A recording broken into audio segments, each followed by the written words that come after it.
apapun tingkah pola kita sebagai ASN yang ada di Kabupaten Lombok Tengah semua terekam, dan itu hati-hati. Jarang ada yang melahirkan itu yang pakai cuti besar. Barangkali banyak yang nggak tahu ya. Lebih luas ya ASN kita yang berada di luar. Jadi nanti setelah tayangan ini jangan lagi ada yang WA kita ya. Nonton caranya. Jadi kalau misalkan ada yang ketok-ketok pintu ruangan saya nanya cuti,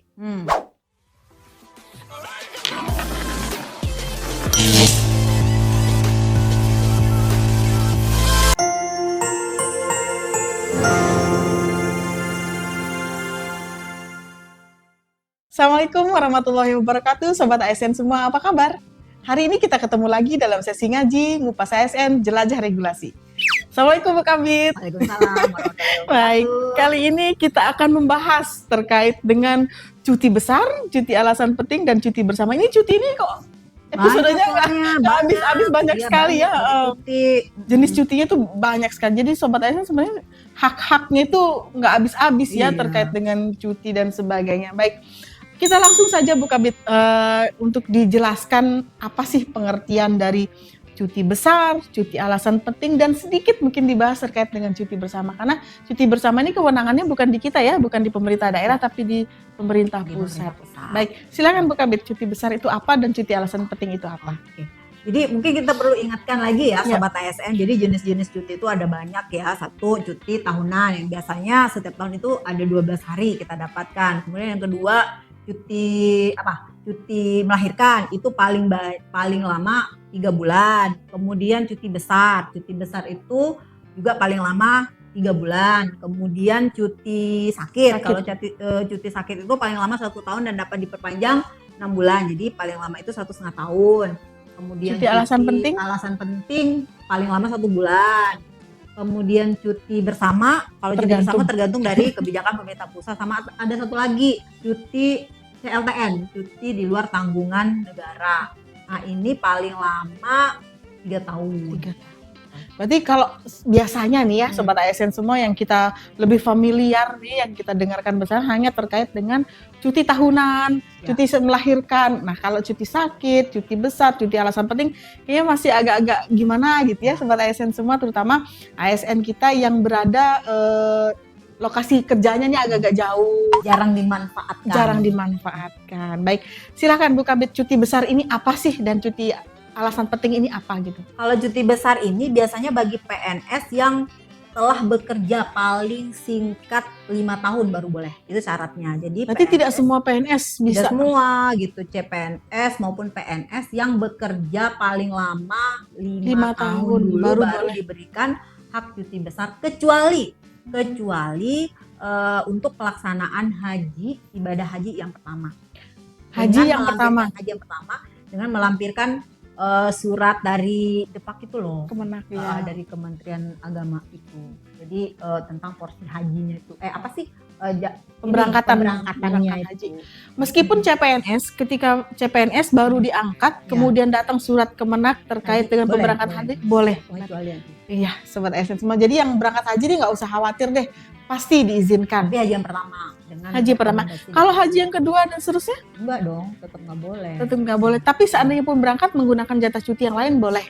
Boleh, siap. Jadi Sobat ASN semua nggak usah khawatir ya, masih ada jenis cuti-cuti yang lainnya jika ada rezeki untuk melaksanakan haji yang kedua, ketiga, dan sebagainya. Ya, umroh juga. Baik. Nah, kalau tadi udah dijelasin nih cuti besar 3 bulan biasa digunakan untuk haji dan tadi apa yang melahirkan anak yang keempat. Baik. Di episode sebelumnya kita sudah bahas nih terkait dengan cuti besar yang digunakan untuk PNS wanita yang melahirkan anak ke-4 dan kelahiran ke-4, bukan menghitung anaknya ya, tapi kelahiran ke-4 dan seterusnya bisa menggunakan cuti besar. Jadi cuti besar ini hanya untuk haji dan melahirkan. Ya, jenisnya bisa digunakan hanya untuk cuti haji dan melahirkan. Ya, cuti untuk kepentingan agama, jadi bukan hanya haji seperti itu. Jadi bukan hanya untuk kepentingan agama Islam seperti itu. Tapi kalau misalkan agama yang lain kemudian butuh untuk kepentingan agamanya seperti itu, bisa menggunakan cuti cuti besar. Oke, siap. Nah, kalau cuti alasan penting ini apa saja sih Bu Kabit, digunakan untuk apa saja? Kalau cuti alasan penting itu bisa seperti tadi, ada keluarga yang sakit, misalnya bapak ibunya yang sakit atau istrinya melahirkan, maka si suami diberikan hak untuk cuti alasan penting. Cuti alasan Kalau istri penting. melahirkan, istri dapat cuti melahirkan, si suami boleh mengambil cuti alasan penting. Kemudian kalau misalkan rumah terjadi kebakaran atau musibah yang ini, bisa kemudian kita menggunakan cuti alasan penting. Kemudian yang mau menikah juga pakai cuti alasan penting seperti itu. Kemudian yang itu tadi mau mendampingi orang tua berobat dan lain-lain, itu bisa menggunakan cuti alasan penting. Mendampingi anak yang Sakit. ya, yang sakit atau yang ada autis dan lain-lain. Iya, pengobatan lah, terapi. Terapi dan lain sebagainya, itu bisa pakai cuti alasan penting. Berarti pada intinya adalah skupnya itu kategori keluarga yang seperti apa saja yang masuk kategori boleh Yang inti memberikan dong, keluarga jadi, inti ya. Jadi Kalau bukan bisa- besan. Kalau misalnya kayak tadi disebut orang tua, apakah orang tua ini termasuk paman, bibi, Oh, enggak. mertua? Enggak. Mertua masuk. Kalau mertua boleh. Oke, Tapi siap. kalau misalnya yang artinya yang inti, kalau mertua kan inti lah ya. Tapi kalau misalkan sepupu misalnya Iya. atau tetangga enggak. Kalau kakak dan adik Kakak dan adik ya. masuk ya. Kandung ya. Iya. Berarti masuk ya kategori keluarga inti. Berarti cuti Anak, alasan suami, penting ya. anak, suami. Berarti cuti alasan penting boleh digunakan untuk mengurus keluarga inti yang sakit. Jadi ini informasi baru ya Sobat ASN semua, bahwa sebenarnya ini aturan udah lama, cuma baru familiarnya belakang-belakangan ini, bahwasanya memang agak awam untuk ASN kita yang lain-lain.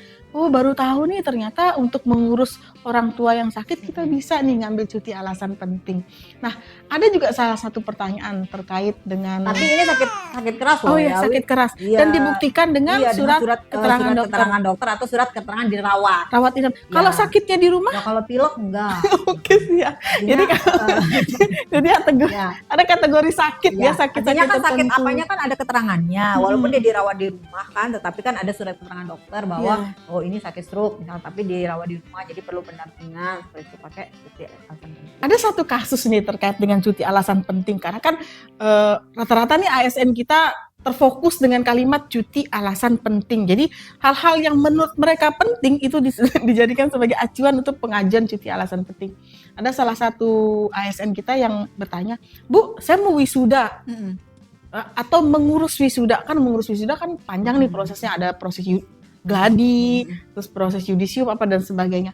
Saya boleh ngambil cuti alasan penting nggak? Kan wisuda itu penting. Nah, seperti itu gimana Bu Kabit? Jadi kalau di luar ketentuan yang ada di peraturan ya, jadi tidak bisa. Jadi sekali lagi cuti alasan penting itu bisa diambil oleh PNS yang mendampingi orang tua, mertua, kakak, adik, suami, anak yang sakit. Kemudian laki-laki yang istrinya sedang melahirkan. Kemudian PNS yang terjadi musibah kebakaran atau apa di rumahnya, bencana itu alam. pun ya bencana alam, itu pun dengan surat keterangan RT RW lurah apa kepala desanya. Kemudian ada lagi PNS yang mungkin ditempatkan di yang jauh itu yang tempat berbahaya. Jadi terpencil. untuk memulihkan mentalnya dia boleh kemudian mengambil alasan penting, misalnya dia disuruh ke tempat terpencil yang banyak garongnya atau apalah seperti itu. Nah, itu dia mentalnya sekembalinya dari tugas, mentalnya terganggu, itu bisa kemudian diberikan alasan penting. Oke, gitu. baik. Kalau wisuda paling berapa sih sehari? Udah pakai cuti tahunan aja. Tapi ada loh ASN kita yang ini ngurus gladi dan sebagainya, disuruh ngambil cuti tahunan udah habis, terus bisa ngambil cuti alasan penting nggak seperti itu? Jadi Nggak, jadi kalau di luar ketentuan kita tidak bisa. Jadi untuk mengajukan itu silahkan diajukan, tetapi nanti pihak yang pejabat yang berwenang ini yang akan kemudian oh ini sesuai atau ini tidak sesuai, maka izin tidak dikeluarkan. Jadi haknya mereka kemudian untuk mengajukan, tetapi kita yang menentukan. Kalau ketentuan harinya berapa hari maksimal? Kalau cuti alasan penting kan paling lama 1 bulan. Paling lama 1 bulan, tapi jumlah harinya tergantung dari atasannya gitu ya. Itu paling lama 1 bulan. Artinya kan tidak semua kemudian mengambil 1 bulan. Apabila kemudian dibutuhkan 1 minggu misalnya, bisa diambil 1 minggu seperti itu. Tapi dia hangus. ketika Hangus. tidak dimanfaatkan. Oh, terus gimana maksudnya Ya hangus udah, seperti apa? misalkan dia kan 1 bulan jatahnya nih paling lama, tapi dia hanya ambil 2 bulan. Terus besok boleh nggak lagi saya ambil sisa cuti alasan penting saya yang 1 minggu misalnya? Oke. Nggak bisa. Nggak bisa. Berarti pokoknya yang periode itu aja gitu ya. Ya seperti itu. Jadi dia nggak seperti cuti tahunan kan bisa dicicil nih ngambil. Tapi kalau cuti alasan penting sama nggak halnya bisa. dengan cuti besar. Cuti Gimana, besar juga gimana? begitu. Misalkan dia pergi haji, jatahnya cuti 3 bulan, tapi selama sayang nih kalau misalkan saya pergi 3 bulan kan TPP Iya. 50% misalnya. Jadi saya ambilnya 1 bulan aja gitu misalnya. Jadi boleh, tetapi tidak lagi kemudian mendapatkan cuti besar di tahun yang bersangkutan. Kalau cuti alasan penting TPP-nya sama dengan cuti yang lain. Sama kalau Sama diambil 1 bulan 40%. full, ya 40%. Jadi 40%. Jadi yang dipotong untuk TPP itu yang 1 bulan full. Oke, siap. Kalau cuti bersama Nah, kalau cuti bersama kan tergantung dari kebijakan pemerintah Pemerintah pusat pusat. berapa ini, dan cuti bersama ini kemudian tidak mengurangi jatah cuti tahunan. Banyak yang bertanya ke saya, cuti-cuti ini mengurangi, kalau saya cuti sakit mengurangi enggak jatah cuti tahunan? Jadi sekali lagi yang mengurangi jatah cuti tahunan hanya cuti besar. Oke, Artinya siap. gini, Yang menghanguskan ya, yang menghanguskan cuti tahunan, tahunan cuti besar. Artinya kalau misalnya kalau misalnya saya sudah cuti tahunan nih, saya sudah cuti tahunan baru mengajukan cuti besar, maka jatah cuti besarnya dikurangi dari Cuti jatah tahunan. cuti tahunan yang udah diambil. Oke, berarti tadi 3 bulan berkurang 1 minggu karena Anda sudah ngambil nih cuti tahunan seminggu seperti itu. Tapi kalau cuti yang lain-lain nih, cuti alasan penting apa bersama dan sebagainya tidak mengurangi jatah cuti tahunan. Ya, informasinya menarik sekali Sobat ASN ya. Nah, terkait dengan prosedur pengajuan persyaratan sama nggak dengan cuti-cuti yang lain? Sama semua, jadi diajukan ke dinas masing-masing dulu. Nah, tetapi ini catatan untuk semua cuti, kalau dilaksanakan di luar negeri itu wajib ditandatangani oleh Pak Bupati. Nah, ini yang kadang kita kurang tahu ya, ASN Lombok Tengah, bahwa cuti ini apabila tidak diberikan oleh PPK, maksudnya dalam keadaan terdesak ya, misalnya besok saya mau cuti karena alasan penting karena bapak saya misalnya harus dibawa ke rumah sakit ini, berarti belum sempat nih ngurusin administrasinya, itu diberikan izin untuk istilahnya ngurusin lah gitu ya. Ya, jadi kita mau cuti, surat cutinya belakangan. Sebenarnya itu nggak boleh. Jadi harus administrasi dulu. Ya, harus diinikan surat cutinya dulu, baru dia boleh cuti. Tapi karena keadaan terdesak, kadang-kadang kan nggak sempat, harus terbang ke mana, orang tua sakit dan sebagainya, maka diberikan izin dulu, oleh pejabat yang berwenang. Baru setelah ini baru segera dilaporkan ke PPK bahwa yang bersangkutan cuti seperti dan harus segera ditindaklanjuti. Jadi nggak nunggu rekon TPP dulu baru bikin surat cuti gitu. Berarti ini ya sekarang mindset atau pola kerja kepengurusan cuti ini yang harus benar-benar kita rubah ya. Berarti administrasi dulu baru cuti. Jadi jangan sampai nanti cuti duluan baru administrasi, kecuali untuk hal-hal yang mendesak. Itu pun dia nggak bisa langsung serta-merta cuti, tapi izin dulu, diberikan izin dulu berapa hari baru pengurusan cutinya diproses. Jadi kalau sekarang mungkin masih kita ini, tapi ke depan ya karena kita kan sudah pakai nanti Simpeknas ya. Jadi apapun itu, mau surat cuti, mau surat sakit atau apapun itu harus segera kita input ke sistem. Ya. Jadi informasi nih ke Sobat ASN semua bahwa mulai sekarang deh kita perbaiki administrasi kita, karena suka tidak suka, mau tidak mau dengan berlakunya Simpeknas nanti, maka regulasi kepegawaian itu kayaknya lebih prosedural. Harus benar-benar tertata SOP-nya, kalau enggak nanti kita semua rugi. Kita kerekam di SIASN. Oke, ini informasi awal ya dari Bukabid Pembinaan bahwasanya kedepannya ya kita akan menggunakan SIASN dan Simpeknas yang sudah terkoneksi langsung ke BKN. Jadi apapun tingkah pola kita sebagai ASN yang ada di Kabupaten Lombok Tengah semua terekam, dan itu hati-hati. Baik, Sobat ASN semua. Nah, mungkin diceritain nih ke Sobat ASN semua selama mengurus cuti ini, kira-kira hal-hal apa saja yang menarik atau hal-hal apa saja pengalamannya nih di bidang pembinaan terkait dengan kepengurusan cuti besar, cuti alasan penting dan cuti bersama, karena banyak keluhan ya terkait dengan cuti besar ini. lama gitu kepengurusannya seperti apa? Kan banyak kolektif ya. Iya, itu kalau haji biasanya kolektif dan kita menunggu juga jadwal keberangkatan mereka kan. Iya, Artinya itu itu dia yang kita yang menjadi sesuaikan. penghambat Jadi ya. mau kita harus tunggu jadwal keberangkatan mereka dulu per kloter dan sebagainya, itu yang ini. Jadi biasanya kita secara kolektif kalau yang haji. Tetapi kan tidak semua yang haji yang ini, bisa juga yang seperti itu. Tapi jarang ada yang melahirkan itu yang pakai cuti besar. Barangkali banyak yang nggak tahu ya. Jadi Anak kelahiran yang keempat dan kendala sebagainya. kita di sini banyak yang nggak tahu. Benar. Mereka taunya hanya cuti Melahirkan. cuti melahirkan dan cuti tahunan. Cuti besar hanya dipakai untuk haji aja. Mereka taunya haji dan umroh seperti Ya, itu. itu informasi menarik ya, Sobat ASN semua, bahwa cuti besar juga bisa digunakan oleh perempuan atau PNS wanita yang melahirkan pada kelahiran keempat dan seterusnya. Jadi informasinya menarik sekali. Jadi melalui podcast ngaji ini kita banyak sekali sebenarnya bisa berbagi informasi ke Sobat ASN semua dan bisa menjangkau lebih luas ya ASN kita yang berada di luar. Jadi nanti setelah tayangan ini jangan lagi ada yang WA kita ya, nonton caranya. Sering-sering deh nonton. Ya, Kita sudah tersedia di YouTube, Instagram, Ya, TikTok ya kan. Jadi Jangkauannya lebih dan luas. disebarluaskan. Jadi kalau misalkan ada yang ketok-ketok pintu ruangan saya nanya cuti, saya suruh langsung nonton. Baik.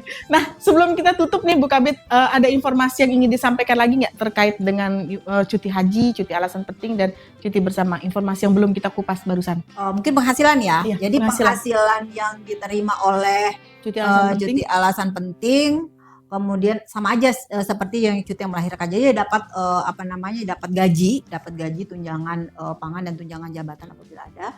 Jadi kalau TPP seperti yang disampaikan sebelumnya bahwa untuk tahun ini ya kita tidak tahu kebijakan lagi tahun depan. Yang jelas untuk tahun 2023 untuk yang cuti berturut-turut 30 hari itu hanya akan mendapatkan komponen dari kehadiran untuk TPP. Oke, siap. Informasinya lengkap ya Sobat ASN semua. Jangan lupa untuk terus nih nyaksiin podcast kita ngaji supaya informasi tentang kepegawaian lebih up to date lagi. Kita tutup saja langsung pertemuan kita hari ini. Bukan nanya saya quotes. Oke.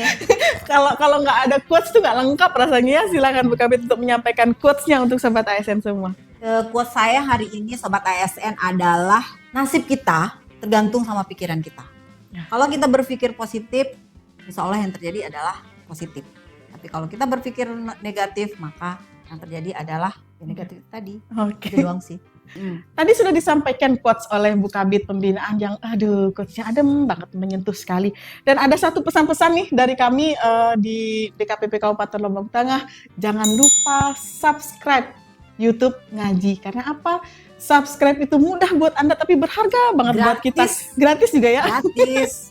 Cuman tinggal klik aja ya. Iya. Dan yang penting dengan dengan subscribe itu Sobat ASN bisa mendapatkan informasi terbaru ya. Jadi kita untuk YouTube ini bukan hanya untuk gagah-gagahan, tetapi ini untuk sarana sosialisasi, berbagi info, pengetahuan kepada ASN. Dan itu juga mensupport banget ya. Jadi support buat kami semua. Semakin banyak subscribernya, maka kita juga bakal semakin semangat untuk memberikan info-info terbaru terkait dengan kepegawaian. Karena kepegawaian ini luar biasa.